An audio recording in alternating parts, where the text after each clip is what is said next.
साथियों नमस्कार, हार्दिक स्वागत, हार्दिक अभिनंदन आप सबका आपके चैनल पर।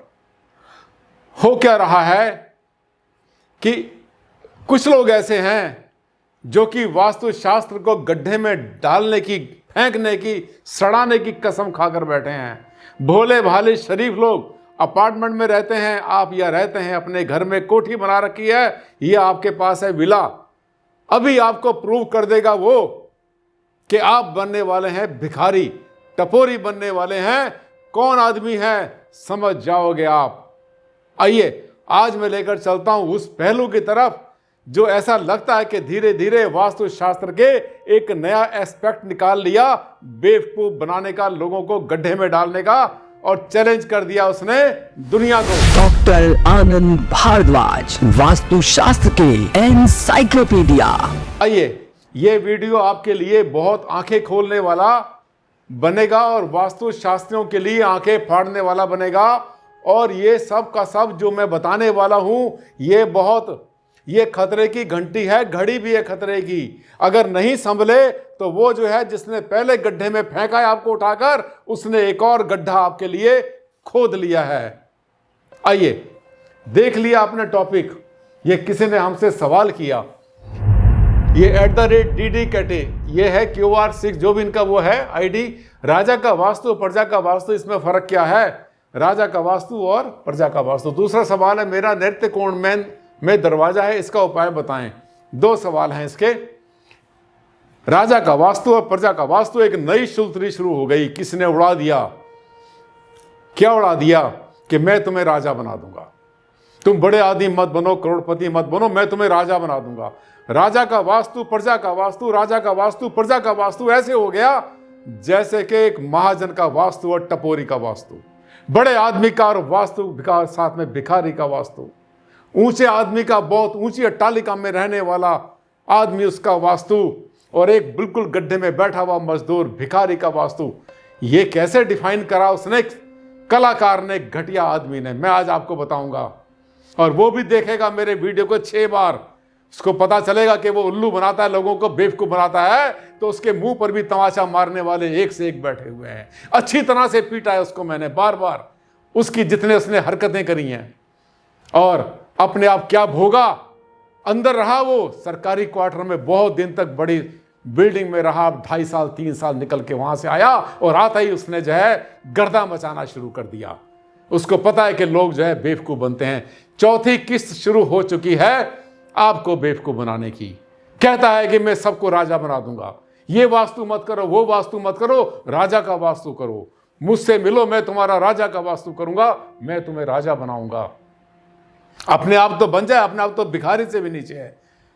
ऐसी मेंटलिटी, ऐसी जो है बातें सोचने का, ऐसी दिमाग तो किसी भीख मांगने वाले का भी नहीं होता जो उसका है।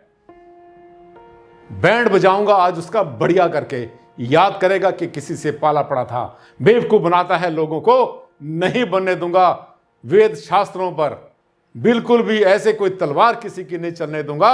उठा के कोई नाली में फेंक दे हमारे शास्त्रों को, हमारे ग्रंथों को, बिल्कुल बर्दाश्त नहीं होता भारद्वाज से। वो और साथ में उसके जो रिश्तेदार हैं, लड़के हैं कल परसों के, भांजे और भतीजे, जिन्होंने उधम मचा रखा है, 50 करोड़ रुपए लेता हूं, मैं उससे बड़ा, मैं उससे बड़ा, मैं उससे बड़ा।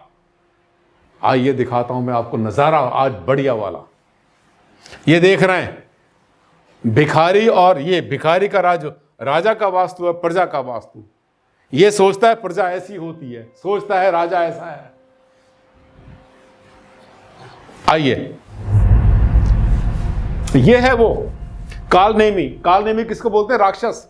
ये है वो राक्षस जो खाने के लिए, इनको खाने के लिए तुला पड़ा है, अड़ा पड़ा है कि मैं किसी को भी नहीं छोड़ूंगा, हर किसी को लूटूंगा, हर किसी की हार्ड एंड मनी को खींचूंगा अपनी जेब में। राजा बनाएगा इसको वो आदमी जो खुद अपने आप भिखारी, जिसकी मेंटलिटी कुछ भी नहीं है कहीं से कहीं तक, ना उसकी और ना उसके नीचे वालों की, जिन्होंने कल परसों वास्तु शुरू किया, उन लड़कों की जो कि बड़ी बड़ी बातें करते हैं पॉडकास्ट में बैठकर, और अपने आप को पता नहीं क्या बताते हैं। 2 कौड़ी की उनके पास में अकल नहीं है, ज्ञान नहीं है उनके पास, वास्तु के नाम पर है जीरो, और भोली भाली जनता को वो व्यापारी वर्ग उल्लू बना रहा है।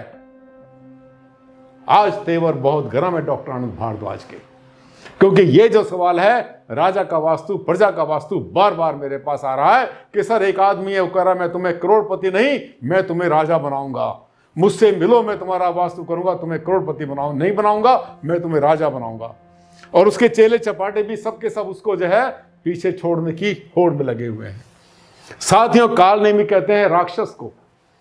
कालनेमी की गद्य दृष्टि से उपरी एक नई महाभ्रांति है, महाभ्रांति है जो शुरू हो गई है और बहुत जल्दी आप इसके नागपाश में फंसने वाले हैं, आने वाले लपेटे में।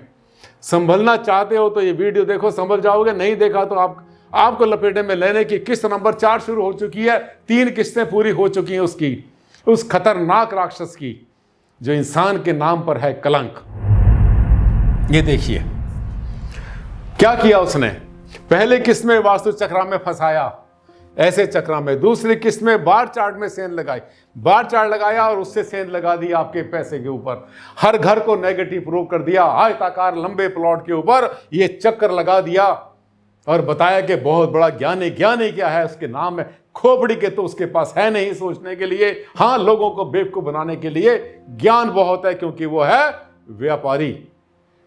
उसको पता है कैसे लोगों की जेब से झूठ बोलकर बेवकूफ बनाकर माल निकाला जाता है।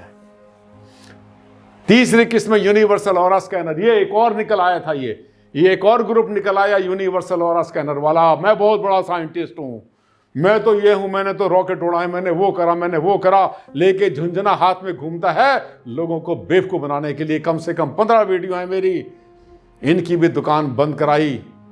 और साथियों, ये जो है ना, जो लूटमार का धंधा वास्तु शास्त्र के, ज्योतिष के नाम पर, धर्म कर्म के नाम पर, हिंदुत्व के नाम पर और सनातन के नाम पर, ये इससे बड़ा कोई पाप नहीं है जिसको भोगेंगे। ये एक भी ऐसा पाप नहीं जिसको ना भोगें, और इसी जन्म में यही भोग के जाएंगे।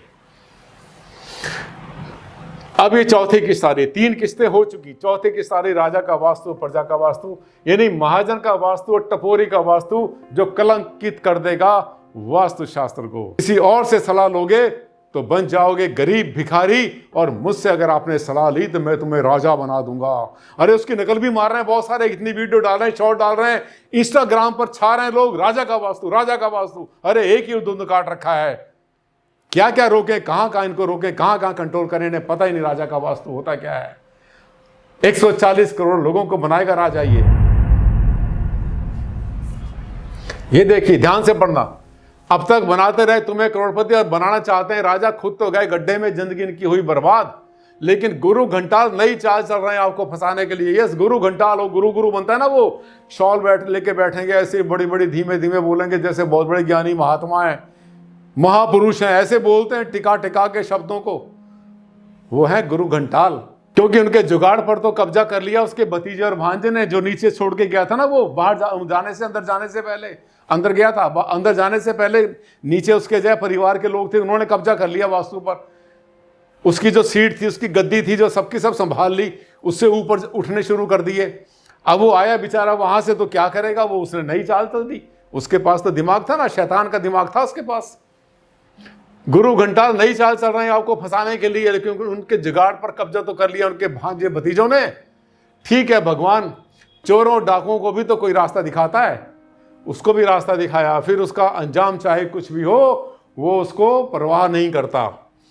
अब आज हर एक वास्तु वाला आपको करोड़पति बनाने के सपने दिखा रहा है, ज्यादातर दिखा रहे हैं, करोड़पति बना दूंगा मैं तुम्हें, स्टाम्प पेपर लिख कर दूंगा। वो पूछिया है एक, मैं तुम्हें करोड़पति बना दूंगा, 1 हफ्ते में, 10 दिन में, 2 महीने में तुम जो है तुम्हारे पास नोटों की बोरियां भर जाएंगी, करोड़पति बन जाओगे। तो इसको ये लगा, गुरु घंटाल को लगा, अरे ये करोड़पति तो सभी बना रहे हैं यार, मैं इनको राजा बनाऊं, उससे ऊपर जाऊंगा ना मैं।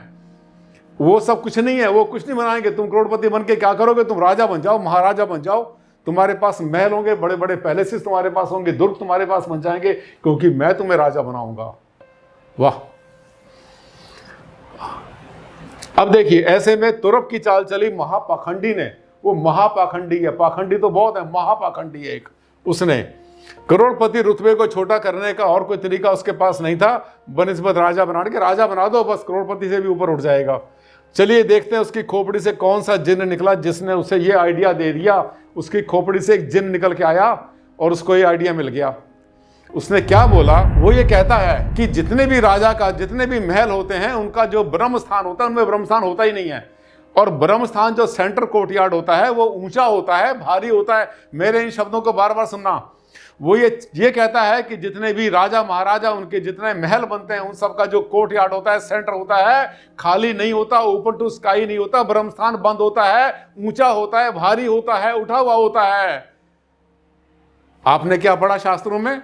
ब्रह्म स्थान हमेशा खुला होना चाहिए, खाली होना चाहिए, कोई गंदगी वहां पर, कोई वजन नहीं होना चाहिए। कितनी हवेलियां देख लो आप।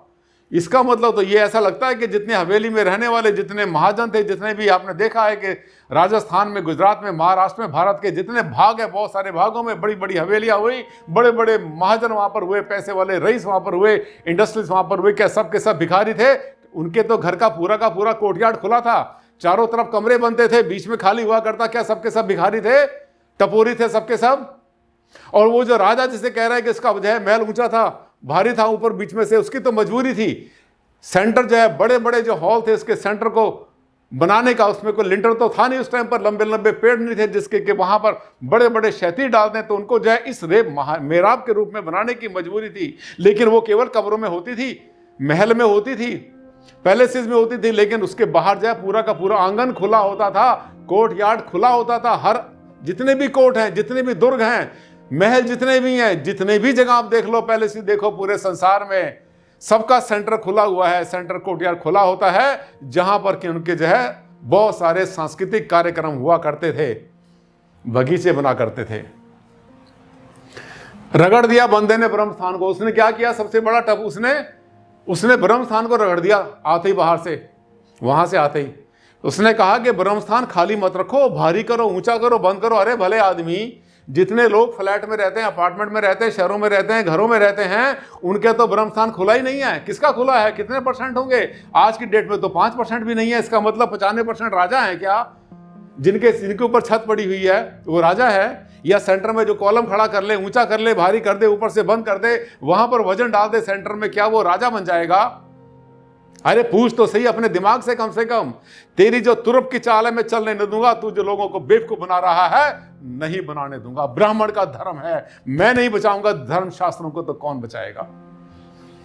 ये देखिए, बोल दिया ऊंचा करो, भारी करो ब्रह्म स्थान को, राजा बन जाओगे। मूर्ख वह नहीं है, मूर्ख तो है, मूर्ख हो तुम अगर उसकी बातों में आते हो। भाई अगर आप लोग उसकी बातों को सच मानते हो कि ब्रह्म स्थान को ऊंचा कर दो, भारी कर दो और आप जो है राजा बन जाओगे, तो इसका मतलब मूर्ख वो नहीं है, वो तो बहुत चालाक है, वो तो कौवा है पूरा, वो तो जो है वो आपको बेवकूफ बनाता है। मूर्ख कौन?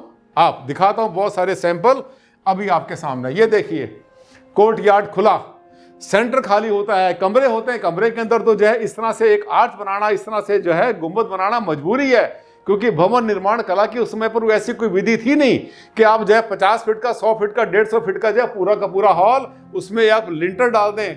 नहीं डाल सकते। उसमें आप जो है बीम नहीं डाल सकते, सीमेंट की था ही नहीं सीमेंट उस टाइम पर।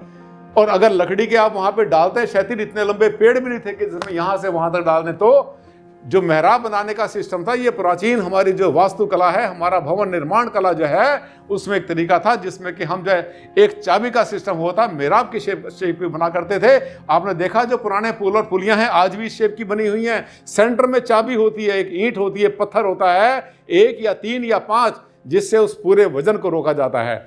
जब तक वो दबाए रखेगा तब तक वो फैलेगा नहीं, और उसकी उम्र बहुत ज्यादा हुआ करती थी। वो कारण था, वो ये नहीं था कि राजा ने अपने महल का जो है सारा का सारा सेंटर बंद कर दिया और तुम्हारे घर का खोल दिया। ये देखिए, हर जगह पे कहीं भी आपने बड़े बड़े महल देखे, दुर्ग देखे, आपने किले देखे हैं, राजमहल देखे हैं, सब के अंदर जो है बिल्कुल सेंटर में खुला होता था। हाँ, कमरे जो होते थे उसके ऊपर ऐसे गुंबद बनता था, वो मजबूरी थी। और आपके कौन से बेडरूम के ऊपर, मान लिया अगर आप पुराने सेठ हैं और आपके पास हवेली है राजस्थान की, कहीं की गुजरात की, तो क्या आपकी हवेली में चारों तरफ कमरे बने हैं? क्या कमरे के बीच में आपने ओपन टू स्काई रखा हुआ है? नहीं रखा ना। आपने भी तो छत को पाटा हुआ है, कमरे की छतें सब आपने पाट रखी हैं। तो जो सेंटर आपने रखा हुआ है, जहां पर बड़े बूढ़े बैठते हैं, बच्चे खेलते हैं, पूजा करते हैं, तुलसी का चौरा होता है, उठना बैठना, क्रॉस वेंटिलेशन होती है, हवा आती है वहां से, और साथ में सूरज की धूप आती है, परिवार के मिलने का होता है। मैं क्या बताऊं आपको राजस्थान या ऐसी पुरानी हवेलियों के बारे में जिसमें बड़े बड़े लोग, बड़े बड़े सेठ रहे हैं। ये देखिए, ऐसे एक नहीं, मैं तो आपको हो सकता है 2 दिखाऊं या 4 दिखाऊं, लेकिन अगर आप नेट पे ढूंढेंगे तो आपको ऐसे ही मिलेंगे, जितने किले या जितने बड़े बड़े ऐसे विशाल आपको जो है ये पैलेसेस मिलेंगे, तो चारों तरफ दीवारें भी होंगी, दीवारों के बाद कमरे भी होंगे, उनकी रंगशाला भी होगी, और उनका जितना भी उठने बैठने का स्थान आपने देखा ना, सीरियल देखें, अपनी पिक्चर देखी है, एक बड़ा सा हॉल होता है जिसके अंदर राजा बैठता है, उसके दरबारी बैठते हैं, वहां पर ऋषि मुनि भी हुआ करते थे, ज्ञानी लोग हुआ करते थे, टोडरमल के बारे में आपने सुना है, वो सबके सब बैठा करते थे। उसके अगर सेंटर में खाली छोड़ देंगे, खुला छोड़ देंगे, तो सोचो ना, ऊपर से आंधी बारिश तूफान सब कुछ अंदर आएगा, बैठने के स्थान का तो कमरा ऊपर से बंद करना ही पड़ेगा ना। पर इसका मतलब ये थोड़ा कि उसने बंद किया तो इसलिए राजा बना। राजा बने पीढ़ी दर पीढ़ी, या फिर एक दूसरे को फतह किया, एक दूसरे पर जीत हासिल की, उसके बाद राजा बना। वो आपके जाए ये नहीं कि छत को बंद करा और राजा बन गया, वो आपको राजा बना रहा है। ये टपोरी, ये जो खुद टपोरी है, वो आपको राजा बनाएगा। शर्म नहीं आती उस बेशरम आदमी को। ये देखिए खुले हैं सबके सब कोर्टयार्ड, ये देखिए। मैं कितने दिखाऊं? अच्छा, ये एक सवाल और भी था, मेरा नृत्य कोण में दरवाजा, इसका उपाय बताइए, क्योंकि वीडियो लंबी होती जा रही है, इसको ज्यादा लंबा नहीं करेंगे। मैंने अपने मन की बात कह दी है, आप राजा नहीं बनोगे, मान लो मेरी बात को। और जो राजा आजकल के होते हैं ना, एमएलए एमपी होते हैं, मिनिस्टर होते हैं, आज जीते कल हार जाते हैं, ठीक है, घर उनके वही रहते हैं। किसी का जो है ऊपर ऐसे महल नहीं बने हुए, ऊपर 2-2 4-4 मंजिल बनती हैं और हमेशा छतें ऊपर बनती हैं, और वो ऐसे नहीं खुला करते। आप उस वहम में मत पड़ जाना, उस चक्कर में मत पड़ जाना कि आपको राजा बनाने वाला एक आदमी आ गया है, नहीं बनाएगा। हाँ, आपको लूट कर खुद राजा जरूर बन जाएगा वो और उसके जो परिवार के लोग हैं, लड़के, वो सबके सब लगे पड़े हैं बुरी तरह से, गिद्ध की तरह से। ये नेक्स्ट वीडियो आएगा, उसमें आपको बताऊंगा अगर आपका नृत्य कोण में दरवाजा है, आपका मेन गेट है, तो उसको कैसे ठीक करेंगे। आपको 4-5 तरीके बताऊंगा, आप कर लेना, कोई ज्यादा खर्चा नहीं होता, बिना खर्चे की रेमेडी बताना मेरा एक तरीका है, मेरा स्टाइल है। कैसा लगा वीडियो? ये वीडियो आपको आंखें खोलने के लिए था। आज तो आप चौंके होंगे मेरी बात को सुनकर, पर अच्छा है अगर आपने पल्ले बांध लिया और आपको पता चला कि ऐसी ऐसी सनसनी फैलाने वाले सनसनीबाज ऐसे हैं जो कि मार्केट में आ जाते हैं 4 दिन के अंदर, और डॉक्टर आनंद भारद्वाज उनका बढ़िया करके बैंड बजाता है, सच्चाई से आपको रूबरू कराता है। अच्छा लगा वीडियो तो एक लाइक कर देना, शेयर कर देना सोशल मीडिया पर, मजा आ जाएगा, दुनिया देखेगी भारद्वाज ने आज फिर पर्दाफाश कर दिया, आज फिर छील कर रख दिया उसको जो लोगों को बेवकूफ बनाने के लिए कमर कसे बैठा है। आज के लिए साथियों बस इतना ही, जल्द मुलाकात करता हूं, ये टॉपिक लेकर आऊंगा नृत्य कोण वाला। तब तक के लिए आप मुझे इजाजत दें। नमस्कार, धन्यवाद, thank you and take care.